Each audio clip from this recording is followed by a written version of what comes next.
Mrs. Medina. So this is the second video for completing pages 117, 118, and 121.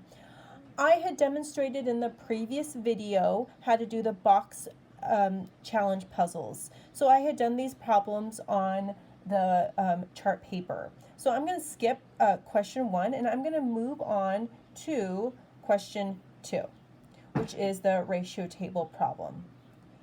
So in this problem, it says, I'm going to start with number 2. The craft store sells boxes of modeling clay. Each box holds 14 sticks of clay.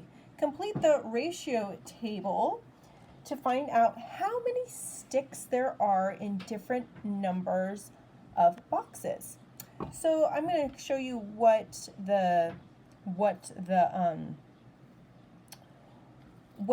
we're talking about in this problem. So this is a kind of a box of clay, or a package of clay. And in this package, you can imagine that there are 14 pieces. So this package can be broken up into 14 pieces. So in this problem, you can imagine this as being one box of clay that contains 14 pieces. So what I'm going to do is I'm going to start with number 1. Oops, just bumped my iPad. All right, and for number 1, it's we see that for one box there are 14. So to get the number of sticks of clay for 2 boxes, really simple, I just double the 14. 14 plus 14 equals 28. Okay, so now the next one is how many pieces are in 3 boxes of clay. So if I use my ratio table, I am going to use the 2 and the 1 to get the 3. 2 plus 1 is 3. So to figure out the total pieces, I add the pieces for 2 boxes and add the pieces for 1 box. 28 plus 14 altogether is going to equal 42. So I'm going to write 42. And for the next ratio table, I have 6. So I know if I look in my previous boxes, I look at the 3. I know that 3 plus 3 equals 6. So if I double 3, I get 6. So to figure out the number of pieces, I just double 42. 42 pieces plus 42 pieces should get me the total for 6 boxes of clay. 42 plus 42 is going to come to 84. Okay. And now in the next amount of boxes, I have 10 boxes or 10 packages of clay. So I'm going to use a shortcut. What I love about ratio tables is it's really easy to make a shortcut. So I know the 10 is really closely related to 1. So I know that for 1 box, it's 14 pieces. So if I multiply the 1 times 10, I get 10. So that means if I multiply the 14 by 10, that's a pretty easy problem. 14 times 10 is going to equal, if you said 140, you are correct. This is 140 pieces. Now the last amount is 9. So I always think, when I think of 9, you can always think of 10 take away 1. 10 take away 1 equals 9. So that means I'm going to take the number of pieces for 10 and I'm going to take away 14. So 140 take away 14 should be 112. Whoop, that's all right. 140 take away 14 is 126. I'm sorry, 126. There we are. There's our complete ratio table. Okay, let's go back to the next problem. So this one is for the clay. So again, we're at clay. So you can buy clay, you can buy a package of clay like I showed you. So I'll show you the package again. or you can buy individual pieces or sticks. So in this ratio table, they have clay sticks and they have a cost. So one clay stick costs 35 cents. So now I'm going to do the next, I'm going to figure out how much it is for 2 clay sticks. So 2 clay sticks would be 35 cents plus 35 cents. You can use scratch paper to figure out the totals, or you may use a calculator if you find that you have you need some help figuring out the totals. So 35 plus 35 is going to equal a total of 70 cents. So remember, 70 cents is $0 and 70 hundredths or 7 tenths. Okay, now I'm going to get to the 4. So in order to figure out 4 pieces, I'm going to go back to my 2 because I know that if I double 2, I get 4. 2 plus 2 is 4. 2 times 2 is 4. So to figure out the price for 4 sticks, I just double the 70. 70 cents plus 70 cents equals $1.40, or 140 cents altogether. So $1.40. Okay, let's go to 8. Again, just like the previous one, if you notice I'm doubling each time. 1 times 2, 2 times 4. 4 times 2 is 8, or 4 plus 4. So to figure out the total price for 8 sticks, I just double the price for 4, $1.40 plus another $1.40, which is going to equal $2.80. Okay, now I'm going to move on to 20. Now 20 is sort of, I call it the challenge amount, because there really isn't a 10 or a 5 here. I know some of you were thinking about, well, I know I can use 10, but there is no 10. But that doesn't mean we can't make a 10. So I know that in order to get 20, I could do a couple things. I know that 20 is related to 2, right? The only difference is the extra 0. Did anyone think about that? So I know if I go 2 times 10, I'm going to kind of show you what this might look like. If I go 2 times 10, I can get 20, right? So for the price, that means I'm going to multiply 70 by 10. So I can go 70 cents times 10.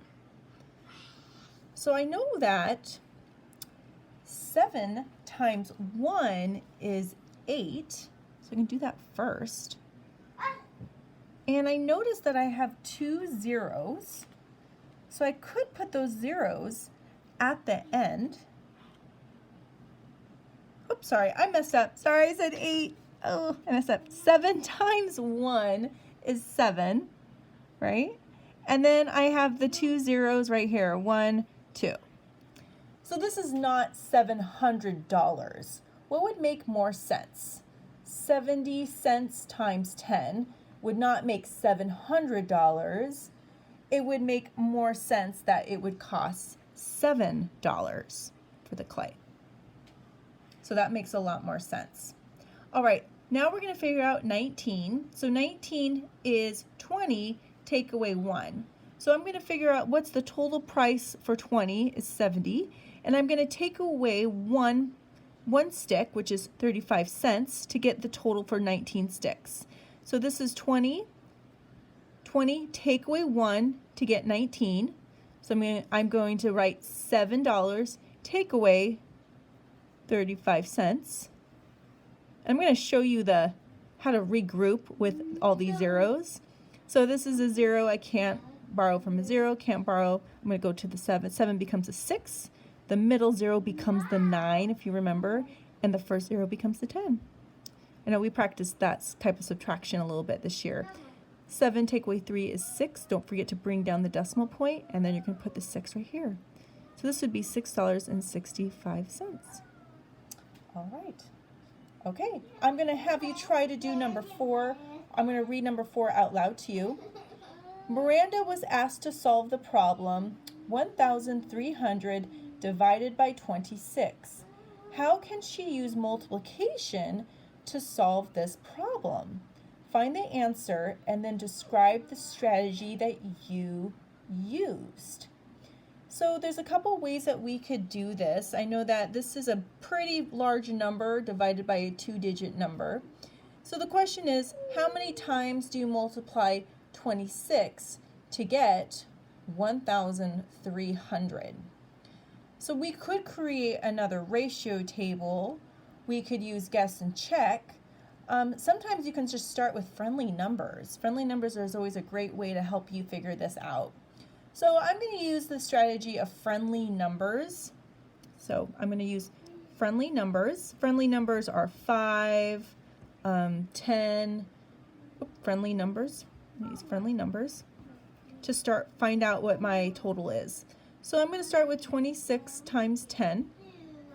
So I know if I multiply by 10, this one's an easy problem. This is 260, correct? Now I'm not even close to 1,300. So another strategy I could try is I could try maybe 26 times 20. That would mean that I would double 260. 216 times 2, which is 520. Maybe I could keep doubling it. So if I double, maybe if I go 26 times 40, that would mean I'd have to double 520. 520 times 2 is 1,400. You can always use a calculator. Now you can see I'm getting pretty close to this total. Now I probably don't want to keep doubling, because if I keep doubling, I'm going to be over 2,000, and we're not trying to get to 2,000, we're trying to get to 1,300. So I know that this is going to be over 400. So I could try maybe using like my ratio table. I could figure out maybe it's 40 and 10. Maybe that might work. If I use this total and this total, if I add these two together, maybe I could make 1,300. That would mean that my answer might be 10 and 40, which would be 50. I'm going to try that because I have a feeling that might give me, I'm going to add this amount and this amount, just like I would do with a ratio table. This is just like a ratio table, but it's a little different. This is 0, 10, uh-oh, I think I see it. 2 plus 1 is 3. And then we have the 1. All right. So it looks like in order to get 1,300, I have to find 26 times 10 and 26 times 40. I'm going to combine these factors together. 10 plus 40 should equal 50. So maybe this is 26 times 50. So my answer would be 50. 1,300 divided by 26 equals 50. I'm going to use a calculator to check my work. Divided by 1,300 divided by 26, 50. Oh, so I checked it out. I got 50.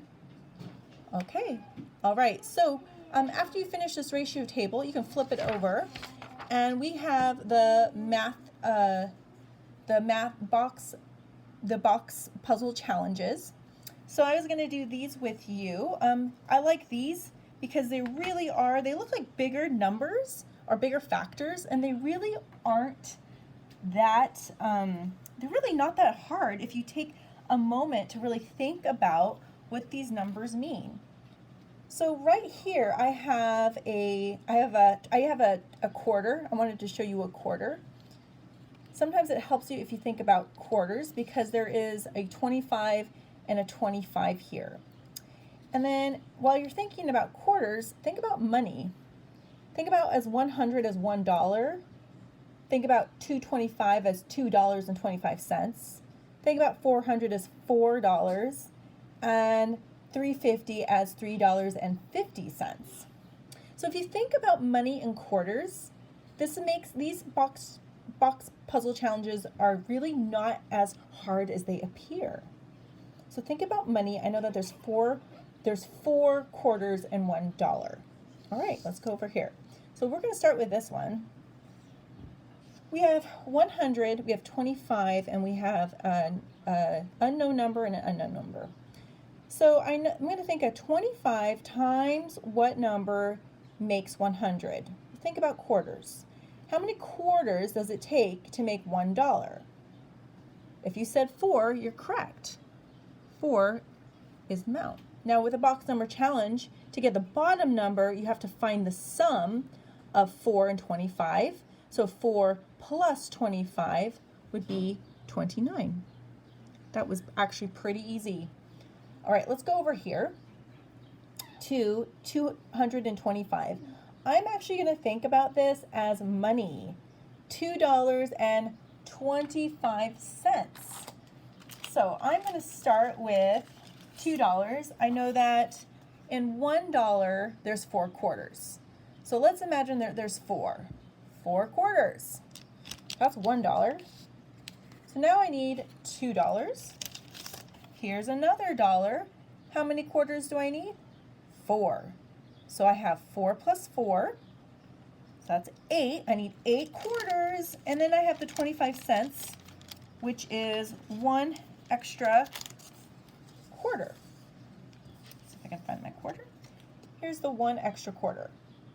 So if I have 4 quarters plus 4 quarters plus another quarter, that would equal 9 quarters all together. So I'm going to write 9 right here.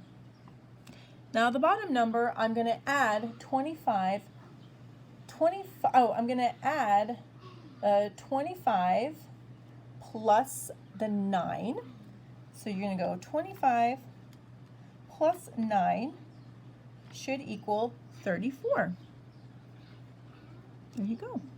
Okay. Now let's go on to number 3. So again, think about 400 as $4.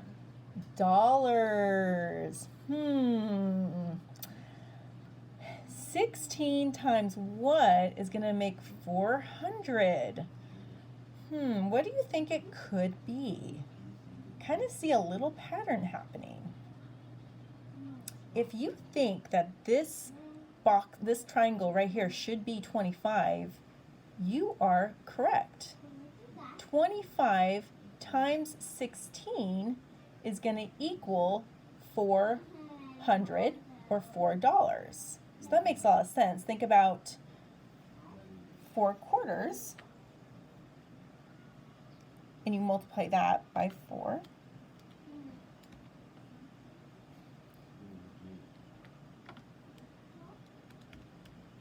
Okay, so this total should be 25. I need my pencil. I need 16 quarters to make 400. So now to find the bottom number, I'm going to add 16 plus 25.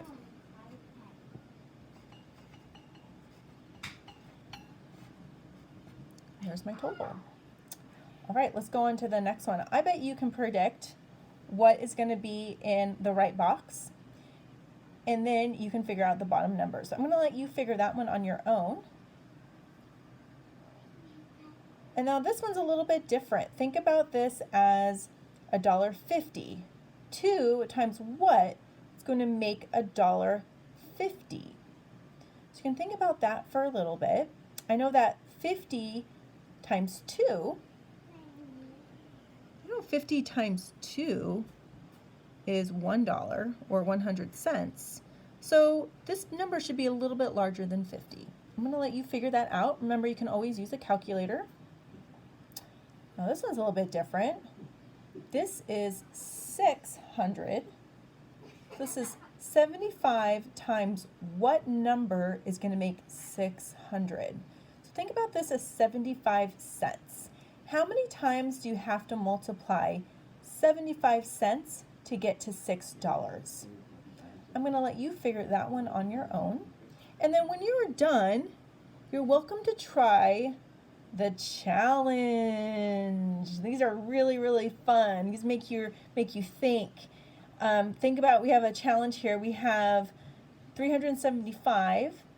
We have it twice if you notice it. So what you have to think about is you have to think about which two numbers do you multiply together to get 375, but also that these two numbers, when you add them together, make 80. This is a challenge. I really invite you to try these two problems out. Just do your very best.